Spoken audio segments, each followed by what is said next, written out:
I'm going to do a quick little project here. My wife did a gnome last year. So this is going to be a girl gnome. I'm using some scrap material. I'm not even sure what this is, but it calls for 1/2 inch. I got this piece of scrap from the pile over there. And the base, that's going to be some walnut.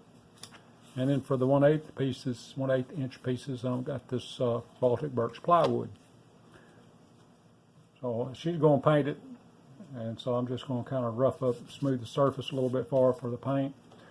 But we'll cut this out and pass it on to her, and then we'll see what she does with it. Well, I got it cut out. It's an easy cut, just 2 and 3 internal cuts. So I did break a blade in between, but that was the worst thing that happened. So what I'm going to do, I got to remove the patterns, and I'm going to round the edges on some of these pieces and give it a little contour and make it look a little more lifelike maybe. And I'm going to see if my wife wants it before I put it together, see if she wants to do some painting before I start assembling it. So I'll work on that now, and I'll show you what happens next. So she wants me to pass it to her before I glue it. I'll let her paint what she wants to paint, and then I'll glue it together. I have contoured the edges with this Dremel flexible shaft. So very little speed Dremel. Works really well. You can do that without tearing everything up. This nice little sanding point I got there. I even sanded down in the little cutouts a little bit.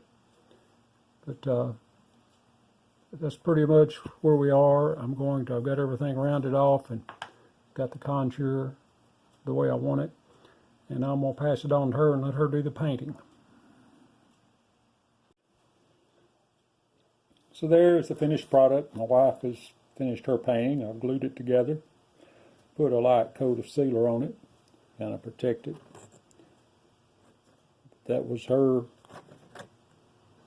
project. She wanted a gnome to paint. She did one last year. She wanted a girl gnome, so I found this one. This was Steve Good pattern, as was the other gnome. And that was her addition to it, and I think she did a good job. So I hope you like that. Hit the like button, the subscribe button. I'll probably do some more stuff like this. Some more collaborations with her probably as we move forward. She's still working on the dollhouse that I made that I'm going to do another video on. But anyway, I hope you like that. Thanks for watching. I hope to see you in the next video.